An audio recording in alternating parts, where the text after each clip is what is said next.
So, Congressman Peter DeFazio, a lot of people don't realize this. Not only is he one of the most progressive members of the House of Representatives and just all around a generally brilliant guy, and one of my favorite members of the House of Representatives, he's also refused to take his pay raises, the congressional pay raises over the years, and instead rolled that money into a series of scholarships for Oregon's 5 Southwestern community colleges. He's a congressman from the 4th District here in Oregon. And by the end of 2009, he will have contributed over $300,000 in after-tax salary to fund 187 scholarships. This is something he doesn't brag about, but I got to say, this is a man who walks the walk. Congressman Peter DeFazio, defazio.house.gov, the website. Congressman, welcome to the show. Thanks, Tom. You know, actually, I have met a number of my scholarship recipients over the years, and boy, they've got some great stories. Just a little bit of money at the right time. They're targeted toward people who've, you know, lost their jobs, need retraining, and now I have some that give a preference to returning veterans who need help. Yeah.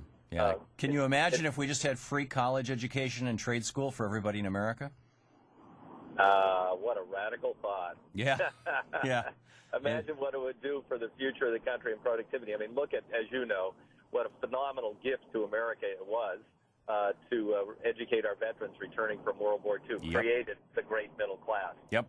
Yep. And my dad was one of those people. And then, you know, even back in the day when you and I were young whippersnappers, you could, well, the example I use is my wife, Louise, who worked her way through university, worked her way through college, as a waitress at a Howard Johnson's. You could do it back in the day.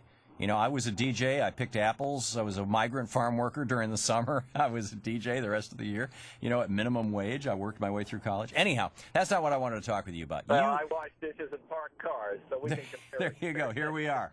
And none of that is possible any longer. Now you go into debt $100,000 and it's nuts. But we'll save that for another time when we talk. Congressman Peter DeFazio is with us. And you, along with Dennis Kucinich and a few others, were among the few Democrats who actually voted against the cap-and-trade legislation in the House of Representatives. It's not yet come up in the Senate. Congressman, why? There were 3 progressives at least, me, Dennis, and Pete Stark from California, who understands financial markets. Because we feel it's not going to effectively deal with greenhouse gases. It's loophole-ridden. It's subject to massive manipulation. We already have some great quotes from people on Wall Street saying this is going to be the biggest market the world ever had, much bigger than financial services. They're already creating in Europe carbon offset future derivatives. Now, what Wall Street this is the new bubble. They're going to create carbon offset derivative futures. They're already talking about, the guy who's head of Friends of the Earth got his economist somehow into a meeting of people on Wall Street, and they're talking about tranching them into junk carbon and good carbon and gourmet carbon. So they're going to tranche them. And then the bill says, well, if you're doing these exotic instruments on offsets, you have to buy insurance. Well, that brings in the credit default swap. So what it might do is get us our money back. Maybe AIG can go into the business of, doing these as collateralized debt obligations and selling credit default swap insurance.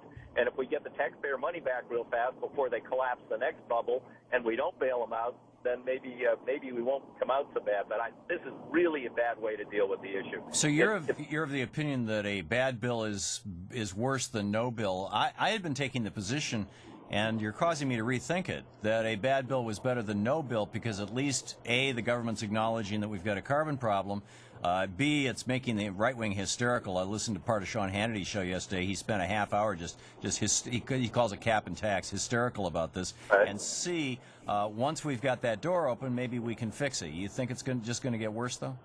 Well, I like to drive the right wing nuts, and that's always part of a reason to do something or say something.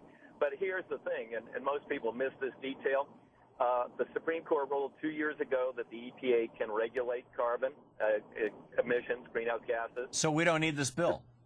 Right. The Bush administration refused to do it. The Obama, earlier this year, the Obama EPA said we are going to begin the process to regulate greenhouse gases. This bill prohibits them from continuing that process. Oh, no. Yes. That is a specific provision in the bill that the polluters wanted. They said, we don't want the EPA going ahead with these rules and these regulations like we did clean water, clean air. Right. So this bill is not only a big, sloppy, wet kiss to AIG and Goldman Sachs, but also to the coal industry.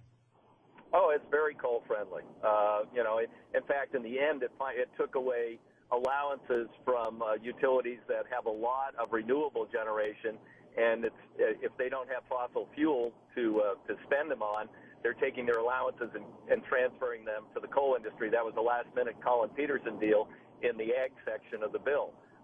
So no, I think it's one of the most coal-friendly pieces of legislation we've seen, since I've been in Congress. Yeah, amazing. Well, Congressman Peter DeFazio, thank you for enlightening us. I look forward next week or in coming weeks to having a longer conversation with you about these things. And thanks so much for the great work you're doing in the House of Representatives. Thank you, Thom. DeFazio.house.gov if you want to check out Congressman DeFazio's work. He's one of the most progressive and one of the most brilliant members of the House of Representatives. Great guy. We'll be right back.